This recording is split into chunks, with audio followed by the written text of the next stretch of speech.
العظيم استغفر الله العظيم استغفر الله العظيم إن الله غفور رحيم ولا حول ولا قوة إلا بالله العلي العظيم استغفر الله العظيم الذي لا إله إلا هو الحي القيوم وأتوب إليه لا حول ولا قوة إلا بالله العلي العظيم استغفر الله العظيم استغفر الله العظيم استغفر الله العظيم اللهم صل على سيدنا محمد وعلى آله وصحبه وبارك وسلم اللهم صل على سيدنا محمد وعلى آله وصحبه وسلم اللهم صل على سيدنا محمد وعلى آله وصحبه وسلم اللهم صل على سيدنا محمد وعلى آله وصحبه وسلم اللهم صل على سيدنا محمد وعلى آله وصحبه وسلم اللهم صل على سيدنا محمد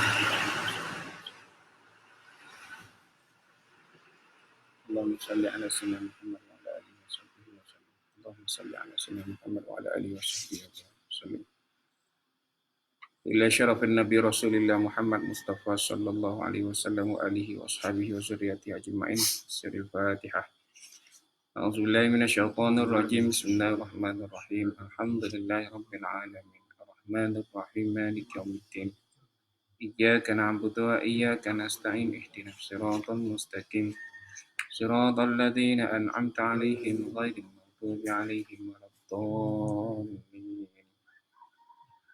اللهم صل على سيدنا محمد نور الأنوار سر الأسرار وترياك الأغيار ومفتاح باب اليسار سيدنا محمد المختار وآله الأطهار وأصحابه الأخيار عدد نعم الله وإفضاله يغفر لنا ذنوبنا وخطايانا وهب لنا من أمرنا رشدا اللهم اشرح صدورنا بالإيمان وأنزل على قلوبنا سكينة رب اشرح لي صدري ويسر لي أمري واحلل عقدة من لساني يفقهوا قولي رب زدنا علما وارزقنا فهما يا كريم برحمتك يا ارحم الراحمين. Assalamualaikum warahmatullahi wabarakatuh.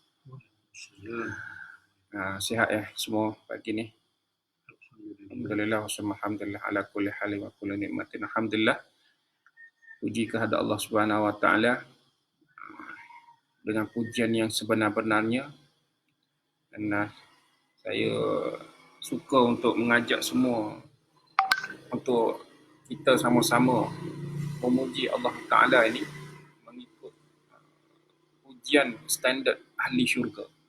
Sebab kita ni berkehendak untuk sebuah kehidupan dunia adalah berakhir di syurga Allah Ta'ala. Maka ahli syurga ni dia ada satu ucapan salam, dia ucapan syukur dia sendiri. Seperti mana yang Allah rakamkan dengan firman Allah Ta'ala. Bismillahirrahmanirrahim. Alhamdulillahillazi hadana lihaza wa ma kunna linahtadiya laula an hadanallah. Ini ucapan puji-pujian ahli syurga saat dia bersama dengan ahli syurga bertembung di antara satu sama lain. Dia melafazkan, jom baca. Alhamdulillahillazi hadana lihaza wa ma kunna linahtadiya laula an hadanallah. Amin. Amin ya rabbal alamin. Puji Allah Ta'ala dengan lafaz Alhamdulillah cukup. Bagus. Boleh. Cuma bagi kita dalam setiap pujian melebihkan lagi daripada ucapan yang syukur Alhamdulillah kadar itu saja, lebihkan lagi baik. Ditambah dengan membuat kebaikan-kebaikan, membuat kebajikan-kebajikan, itu lebih lagi. Seperti mana kita bagi salam, Assalamualaikum, bagus dah. Assalamualaikum warahmatullahi, bagus lagi. Assalamualaikum warahmatullahi ta'ala wabarakatuh, bagus lagi. Wa maghfiratuhu wa ridwanu, lagi bagus. Gitu. Maksud melebih-lebihkan, menambah-nambahkan dalam soal ibadah, dalam soal kebajikan, dalam kita membuat kebaikan-kebaikan untuk diri kita ni, berlebih-lebihan tu tak jadi masalah. Silakan. Tak jadi isu kata buat sikit-sikit ni, tak isu. Jadi soal kita nak solat tarawih ni nak buat 8 ke 20 ke 30 ke 40 kan buat. Maksudnya dari sudut gagahnya kita nak melebih-lebihkan kita sudut ibadah kepada Allah Subhanahu Wa Taala ni usah berkira, kerana Allah Taala tidak pernah berkira memberi nikmat dia ke atas diri kita ni dengan sebanyak-banyak mungkin. Tanpa kita sedar segala-segala nikmat yang kita dapat itu, Masya Allah, tabarakallah sana khaliqin, di luar jangkaan kita. Dan inilah pujian yang mana kita bagi dengan pujian yang sebenar-benarnya. Selain melafazkan syukur Alhamdulillah, Malah kita adalah orang yang menunjukkan syukur itu dengan memperbanyakkan ibadah kepada Allah Subhanahu Wa Taala, bukan hanya sekadar dalam bulan Ramadan ini semata-mata, namun di bulan-bulan yang lain. Zaz, Abazaz. Assalamualaikum. Waalaikumsalam. Alhamdulillah sihat. Alhamdulillah khair. Okay. Baik, semua yang dikasihi Allah Ta'ala. Pagi ini insya-Allah kita berkongsi kenaan dengan adab-adab dalam bulan Ramadan. Semalam saya dah sentuh sedikit. Pagi ini kita perincikan dia. Yang mana banyak dalam soal adab-adab kita sewaktu mengerjakan, menyantuni Ramadan. Kerana perkara ini kita nak bincangkan adalah daripada perkataan Al-Imam Al-Habib Abdullah Al-Haddad telah berkata, Man adabis shaim, di antara adab orang-orang yang berpuasa. Semaya saya dah sentuh, ini kita perincikan. Alla yaksirun nauma bisyahri bin nahari. Tidak ada, hendaklah ia tidak memperbanyakkan tidur di siang hari. Wala yaksirul aqlu bil laili. Yang tidak mana dia memperbanyakkan makannya di malam hari. Wal yaqtasidu fi zalika hatta yajidu masal ju'i wal 'atashi.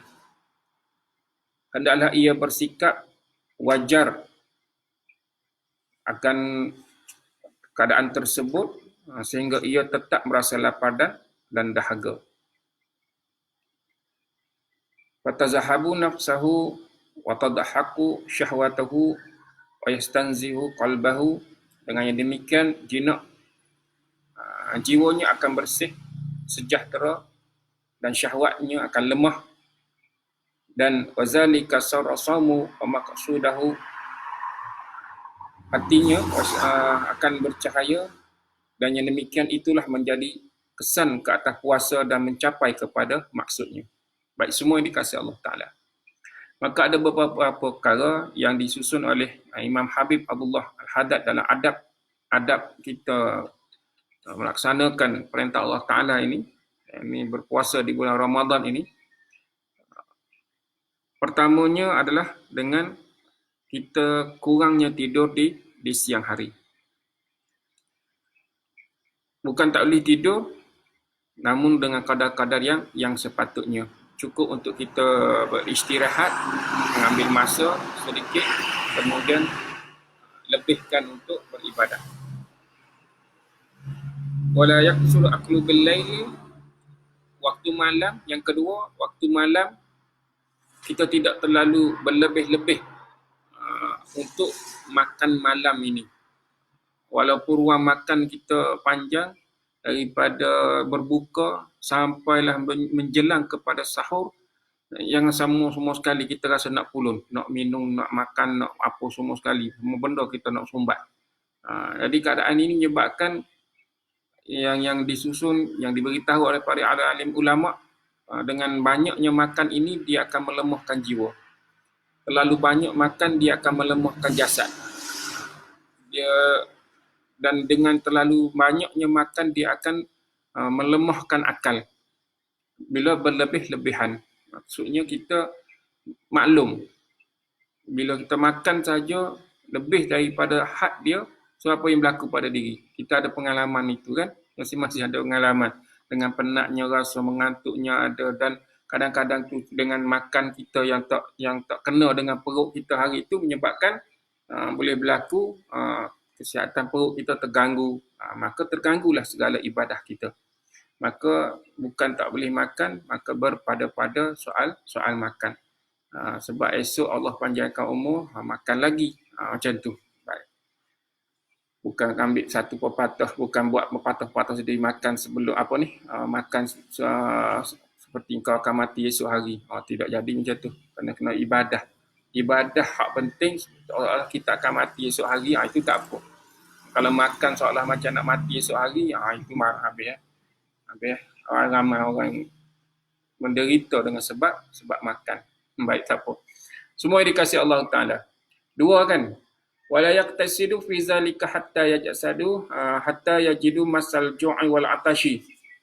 Dengan bersikap wajar dengan perkara tersebut sehingga ia tetap merasa lapar dan dahaga. Bermaksud dengan kita mengawal dua perkara tadi, dengan kurangnya tidur, dengan kurangnya makan, maka ia menjadi suatu perkara yang wajar ke atas diri kita. Kerana apa? Kerana ia tetap merasa lapar dan dahaga. Kerana tujuan kepada puasa itu adalah untuk kita menikmati dan merasai kelaparan dan dahaga dan penatan dari asbab berpuasa itu. Maka itulah perkara yang sewajarnya, yang sepatutnya. Maka semua yang dikasihi Allah Ta'ala, dengan demikian, dengan buat dua perkara tadi, kemudian kita tetapkan duduk dalam keadaan menahan lapar dan dahaga tadi, menikmatinya, meraihkannya, menyantuninya, tanpa mari dalam keadaan merungut atau menyebut atau memprotes atau apa sahaja. Ini sebab kepada jiwanya akan bersih. Okey. Wa tazhabun nafs, jiwanya akan bersih. Jiwanya bersih, jiwanya tidak berpenyakit. Maksud dalaman dia, saat dia boleh meraihkan dengan seluruh daripada perintah ini, dia akan beroleh ketenangan. Dia akan berasa semua daripada perintah ini adalah suatu perkara yang beri kegembiraan ke atas dirinya. Dia tidak mengungut. Dia tidak protes dengan puasa ni. Saya ingatlah, mudah-mudahan orang yang menyebut ni, Allah Ta'ala telah letakkan dia dalam hidayah Allah Ta'ala dan dia senantiasa bertaubat dan mohon keampunan kepada Allah Ta'ala. Masa sekolah rendah, sekolah menengah dulu, saya pernah jumpa dengan seorang ni. Dia dalam kategori OKU. OKU ni OKU mata, orang upaya dari sudut mata. Mata dia rosak sebelah. Masa tu saya dengar dia kata apa? Dia orang Kelantan. Dia sebut, kalau aku jadi Tuhan, aku tak suruh orang puasa. Dia kata itu. Kalau aku jadi Tuhan, aku tak suruh orang berpuasa. Aku suruh duduk ni, menyusahkan gini. Dia kata gitu. Masa tu kita sekolah menengah, kita tak berapa nak faham lagi masa tu. Apa maksud dia orang ni? Bila kita dah mula faham, Masya Allah, Tabarakallah. Berapa ramai manusia yang angkuh, yang sombong. Dengan segala perintah Allah Ta'ala, dia, Masya Allah, Tabarakallah, rosak kehidupan dia. Dia sebut gitu. Lama selepas itu, beberapa tahun yang lalu, dan adalah lebih kurang dalam 3 tahun ke 4 tahun, saya bertemu balik dengan dia. Alhamdulillah, panjang umur. Dan Alhamdulillah, dia berada dalam situasi yang lebih baik lah. Maksudnya dengan solat dia, dengan ibadah dia. Maksudnya satu ketika kita berada dalam keadaan yang mungkin melampau dalam seluruh kehidupan, dari sudut perkataan. Sampai hukum hakam Allah Ta'ala kita nak pertikaikan segalanya. Kerana kejahilan kita sendiri. Karena itulah kejahilan ini kena belajar, atasi. Dan lebih-lebih lagi dalam bulan Ramadan ini, tujuannya dengan adab-adabnya adalah untuk membersihkan jiwa kita. Mungkin selama ini kita merasakan perbuatan kita dengan sebut-sebut yang demikian, kita berasa sesuatu yang menyusahkan seluruh kehidupan kita. Mungkin kita berasa macam tu. Segala hukum hakam Allah Ta'ala, kita berasa keadaan itu tak sepatutnya disusahkan kita dengan yang demikian. Namun semua yang dikasihi Allah Ta'ala, perkara ini di luar pengetahuan kita dan di luar keupayaan akal kita untuk nak menafikan segala hukum hakam Allah Ta'ala. Kerana kita tidak pernah tahu. Tentang diri kita sendiri pun kita tidak pernah tahu. Sebanyak mana kita berkelip hari ini, sebanyak mana kita beroleh nikmat daripada Allah Ta'ala, tak tahu. Sebab itulah dalam tujuan kita mengerjakan ibadah ini dengan sebaik mungkin adalah untuk membersihkan jiwa. Membersihkan jiwa. Dan bila seseorang itu meyakini dengan berpuasa ini dia bertambah sihat. Dengan berpuasa ini dia bertambah sihat. Maka keadaan ini yang perlu dihadirkan dengan uh, keimanan. Dia tidak boleh dia rasa, ya ke dengan puasa ni boleh sihat. Ya, kerana kita sedang merehatkan perut. Itu yang asasnya. Paling mudah kita faham gitu ya. Kenapa puasa ni sihat? Kerana dia merehatkan perut. Kerana rehatkan perut, kerana selama ni siang hari kita makan tak apa-apa yang kita makan kadang-kadang. Kadang ada orang sumbat tu perkara-perkara, kadang yang haram tu masukkan sekali. Gitu baik. Tak apa, cuma nak jelaskan gini saja. Bila kita meraihkan lapar dan dahaga dan kepenatan dalam seluruh daripada perbuatan ibadah itu, dan kita merehatkan perut kita, sekiranya tidak boleh terima dari sudut hukum saintifik, dengan kurang makan kita sihat, kalau tak boleh nak terima itu, baik. Bila dibacakan hadis ini, wasumu tasihhu, riwayat At-Tabarani. Wasumu tasihhu, dan berpuasalah kamu akan sihat. Boleh terima ke tidak? Soalan. Berpuasalah kamu dan kamu akan sihat. Maka kamu akan sihat. Ini apa yang Rasulullah sallallahu alaihi wasallam bagi tahu. Hadirin perasan tak kalau kita ke hospital, bila ada isu orang nak buat pembedahan ke atau nak menjalani satu rawatan khusus di hospital, apa yang berlaku? Kan pihak doktor suruh puasa dulu. Puasa sehari ke, puasa berapa hari nak kena. Kan nampak natijah daripada berpuasa. Manfaat dia besar. Maka kerana itulah semua dikasih Allah Ta'ala.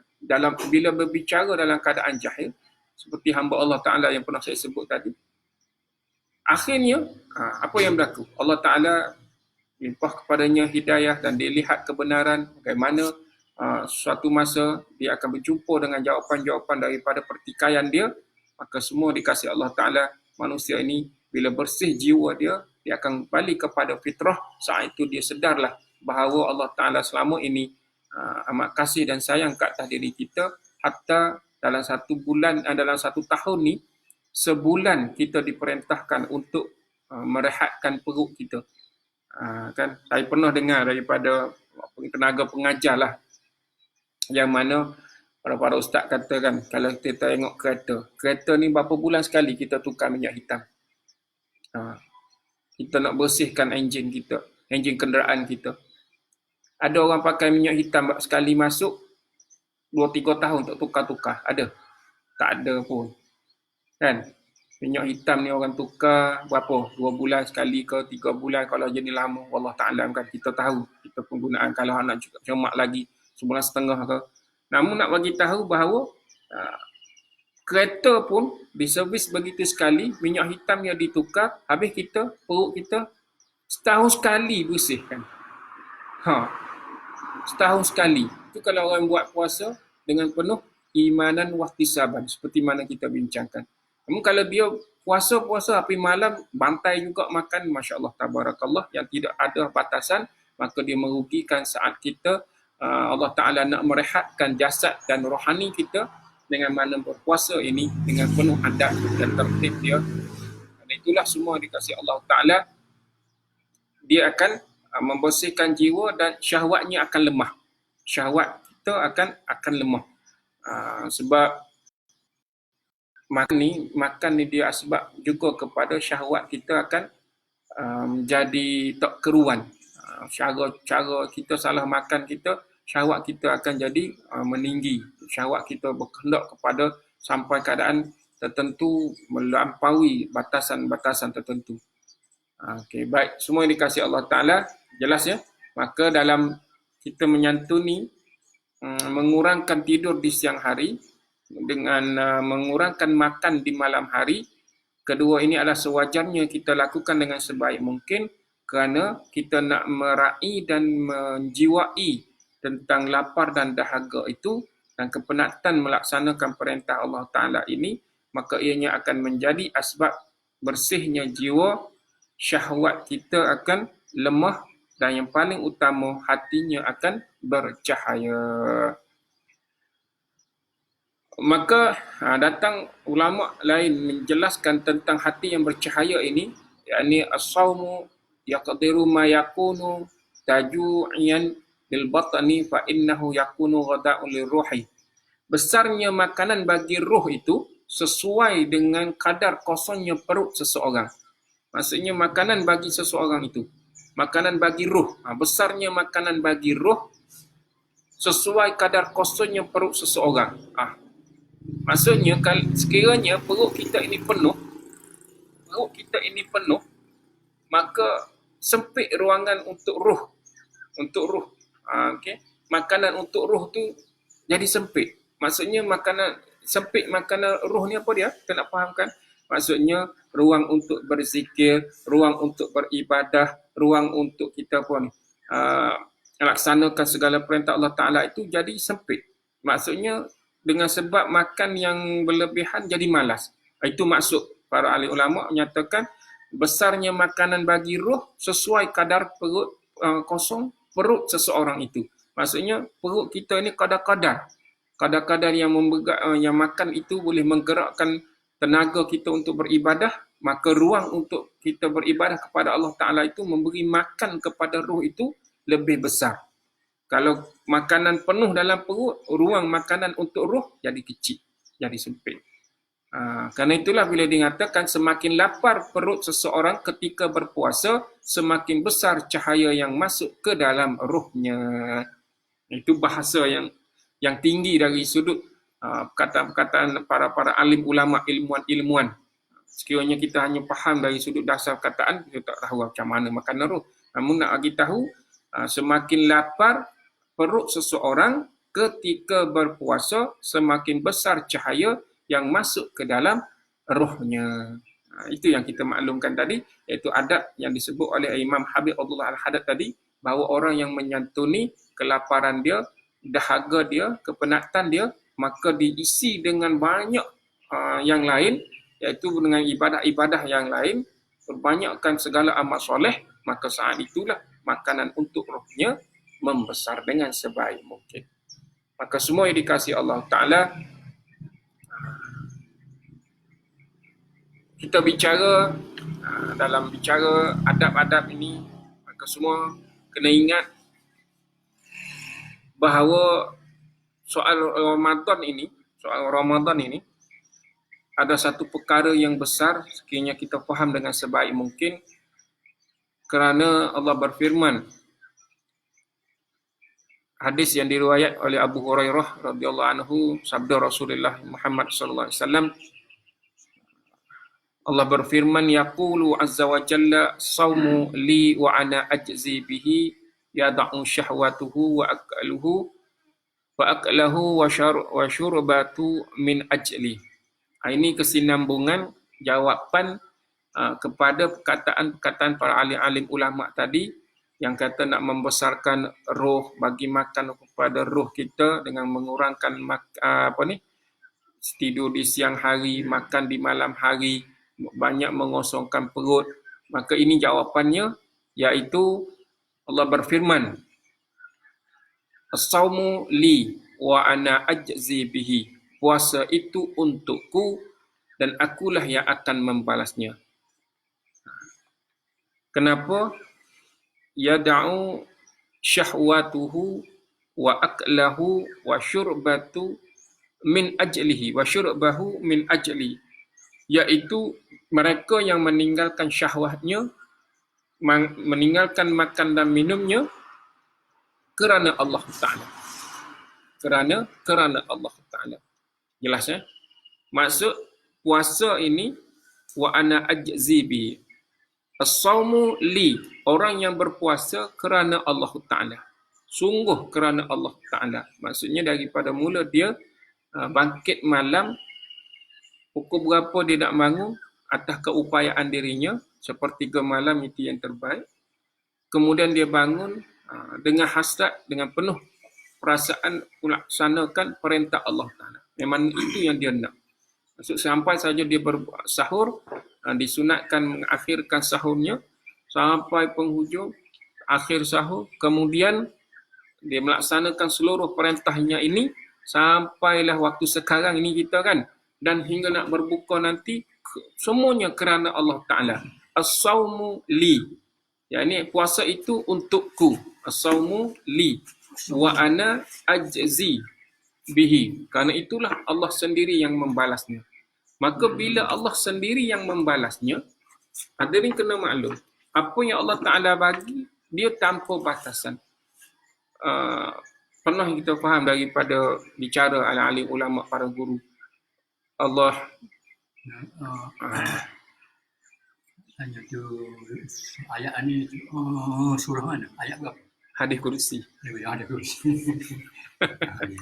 Hadis kursi. Hadis kursi dia. Dia bukan dari firman Allah Ta'ala bermaksud daripada surah. Tapi dia ada daripada hadis kursi. Macam tu. Tak ada.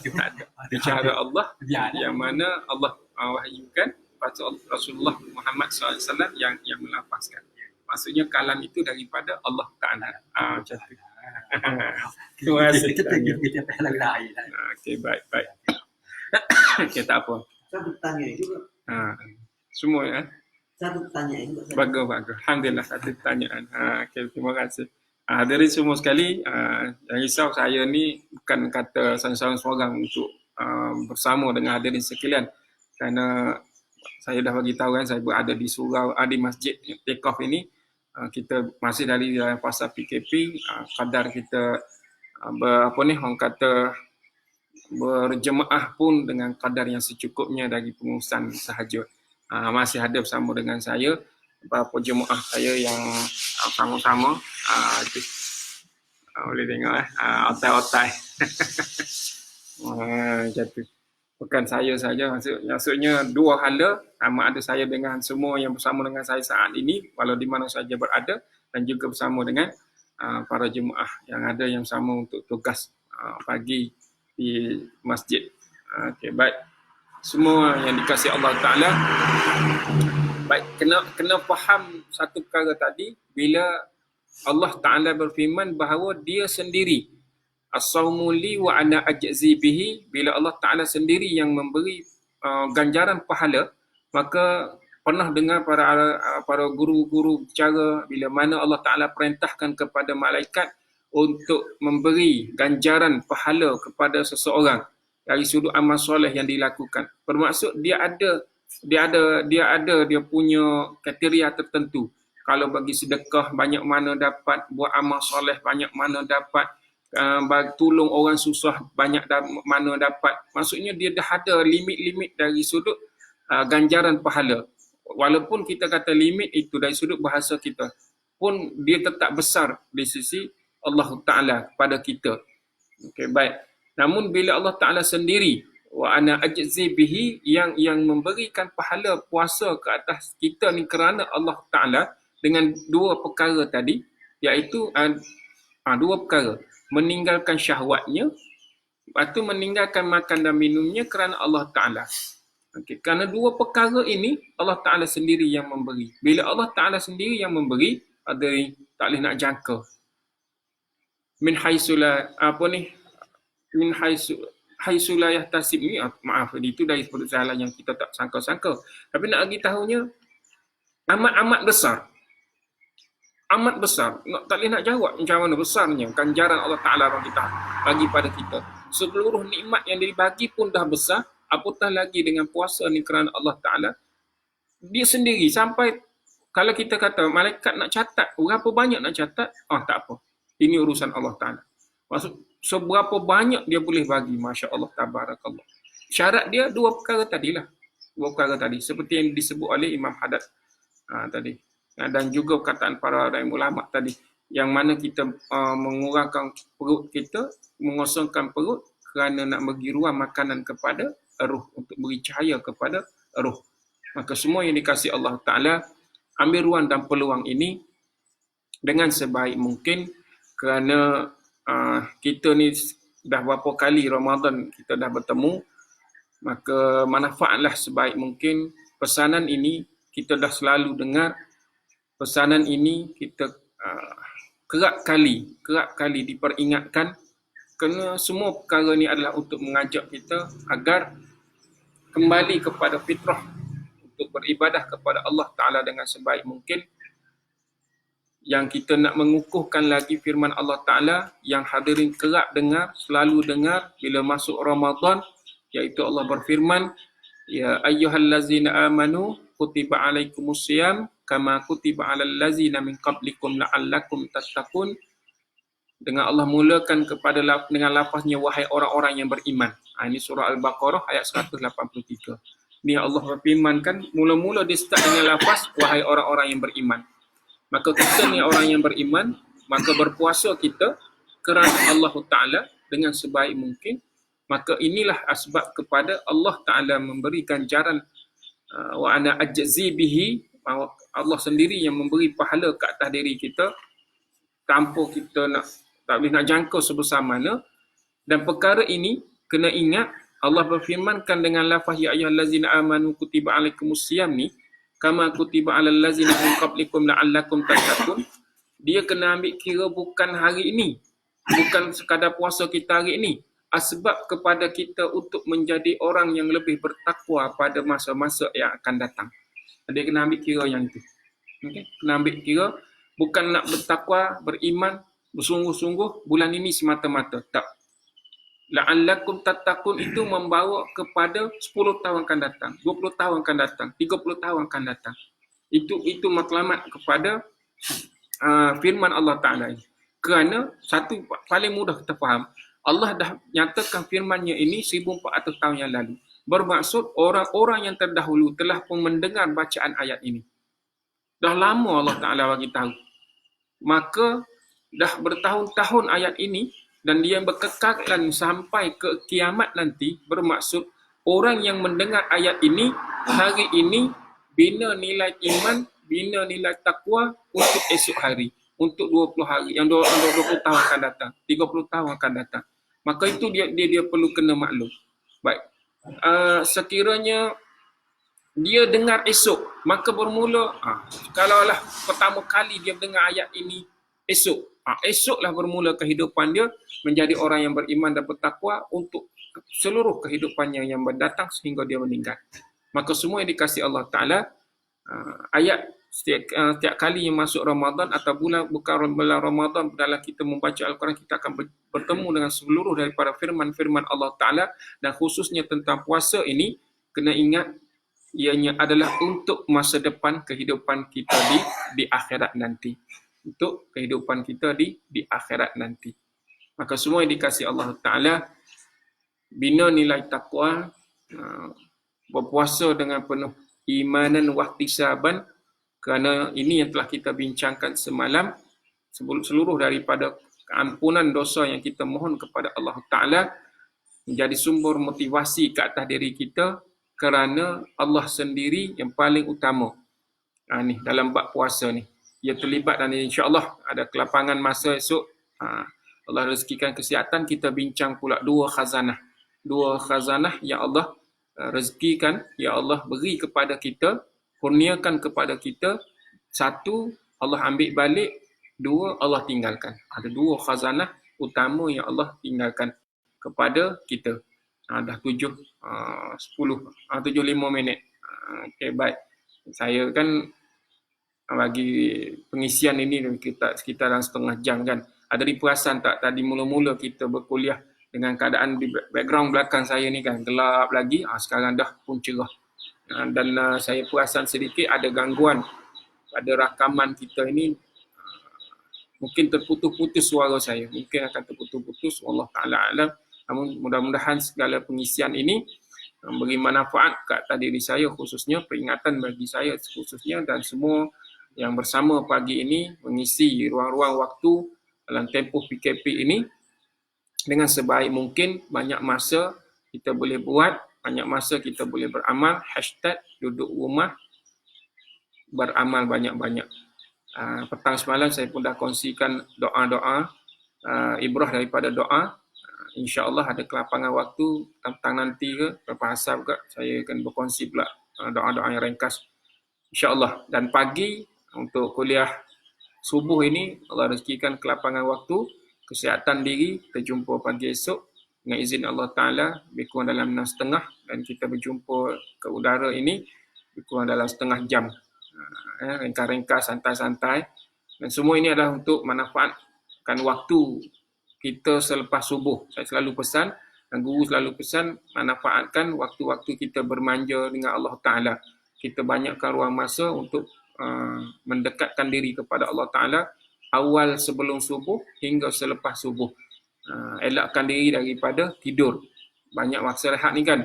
Elakkan diri tidur waktu selepas subuh. Sehinggalah matahari naik, nak rehat, nak tidur kejap, silakan. Namun ini yang dipesan selalu, selepas subuh elak daripada tidur. Wallah Ta'ala alam apa kesannya apa semua, namun apa yang pernah dengar tentang rezeki, tentang kesihatan diri, dia akan terjejas. Okay. Karena itu semua yang dikasih Allah Ta'ala, minta maaf atas ruang waktu yang diambil, mudah-mudahan beri manfaat kepada semua. Dan sekiranya ada gangguan rakaman pagi ini terputus, kekurangan ini adalah daripada kekurangan diri sendiri juga. Dan di kampung ni agak kurang sikit dari sudut dia punya coveragenya agak perlahan. Namun atas usaha untuk sama-sama berkongsi pagi ini agar bermanfaat dan beri peringatan kepada semua agar ia menjadi satu ganjaran kita semua. Ya Allah catat sebagai amal soleh yang kita lakukan dan menjadi asbab kita untuk mendapat syafaat daripada Rasulullah Muhammad sallallahu alaihi wasallam dan juga pengampunan daripada Allah Ta'ala. Sehingga jumpa lagi. Barakallahu fikum jami'a. Allah memberkati ke atas kita semua. Wa anzil ala qulubina sakinatan. Allah turunkan ke dalam hati kita ketenangan. Wa syifa'an min kulli da'in. Kesembuhan atas segala penyakit. Wa waba'in, dan apa punya wabak yang sedang berlaku juga direzekikan kesembuhan. Dan mudah-mudahan semua ini menjadi asbab untuk kita senantiasa bersyukur kepada Allah Ta'ala. Salam Ramadan. Terima kasih atas perkongsian Fathi Rusli. Barakallahu fikum. Salam Ramadan juga ke atas Tuan. Sehingga jumpa lagi. Assalamualaikum warahmatullahi wabarakatuh.